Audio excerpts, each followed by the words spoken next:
दोस्तों, भारत के पड़ोस यानी कि बांग्लादेश में जो घटना हुई है हम सबके सामने है, लेकिन अब इसका असर भारतीय बिजनेस पर पड़ना शुरू कर चुका है। आंकड़ों के मुताबिक सिर्फ इस एक घटना की वजह से भारत को करीब 2500 करोड़ रुपए का सिर्फ कुछ समय के अंदर नुकसान उठाना पड़ेगा और करीब 700 करोड़ रुपए से भी ज्यादा का नुकसान ऑलरेडी भारत को हो चुका है। और इसी चीज को लेकर के फेडरेशन ऑफ इंडियन एक्सपोर्ट्स ने नई रिपोर्ट पब्लिश करते हुए सारी डिटेल्स बताई है। क्या है इस रिपोर्ट की सारी डिटेल्स आपको इस छोटे से वीडियो में बताते हैं। यदि आपको हमारे वीडियोस पसंद आ रहे हैं तो आज के इस वीडियो को लाइक और चैनल को सब्सक्राइब जरूर कीजिएगा। बैकग्राउंड आप जानते होंगे, बांग्लादेश की पूर्व प्रधानमंत्री शेख हसीना ने कुछ समय पहले ही इस्तीफा दिया है। इस्तीफा देख करके वो भारत आती हैं और उन्हें इस्तीफा इसीलिए देना पड़ता है क्योंकि उनके देश के अंदर आरक्षण को लेकर के छात्रों ने आंदोलन किया। लेकिन ये सिर्फ छात्र नहीं थे, बल्कि इसमें कई ऐसे आतंकी संगठन थे जिन्हें बाहरी ताकतों का सपोर्ट मिल रहा था। ये चीज सबके सामने है क्योंकि एक स्टूडेंट्स का ग्रुप मिलकर के इतनी बड़ी पॉलिटिकल पार्टी को गिरा नहीं सकता। लेकिन भारतीय बिजनेस पर होने वाले इम्पैक्ट की बात की जाए तो आज भारत से बांग्लादेश को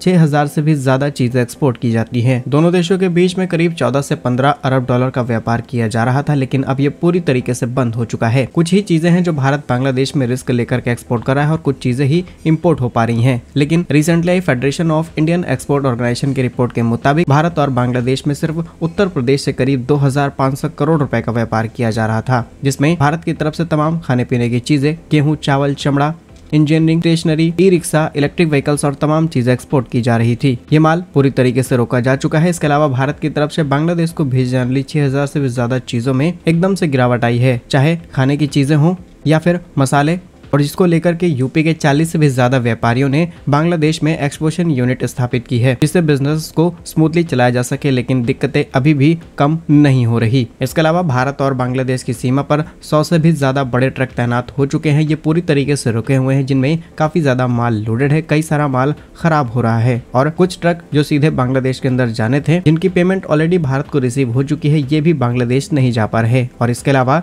भारत को बांग्लादेश से करीब 700 से 800 करोड़ रुपए की पेमेंट आनी थी, वो भी नहीं आ पा रही। इस पॉलिटिकल सिचुएशन की वजह से क्या वो पेमेंट आएगी नहीं आएगी, इसकी कोई गारंटी नहीं ली जा सकती। एंड ओवरऑल इससे भारत को ही नुकसान उठाना पड़ रहा है। साथ ही खबर तो ये भी सामने निकल के आ चुकी है कि इस पूरे कॉन्फ्लिक्ट के अंदर अमेरिका सीधे इन्वॉल्व है, क्योंकि बांग्लादेश की पूर्व प्रधानमंत्री शेख हसीना ने इस बात को एक्सेप्ट कर लिया है। अब भारत और बांग्लादेश के रिश्ते कब सही होंगे, ये बिजनेस किस तरीके से फिर से रिकवर होंगे और भारत के करोड़ों रुपए जो बांग्लादेश में फंसे हुए हैं ये कैसे वापस आते हैं, ये आने वाले समय में पता चलेगा। लेकिन आपके हिसाब से अब भारत सरकार को क्या एक्शंस लेने चाहिए, कमेंट्स में अपनी राय जरूर बताइएगा। यदि आपको हमारा वीडियो अच्छा लगा है तो इस लाइक और चैनल को सब्सक्राइब जरूर कीजिए। वंदे मातरम, भारत माता की जय।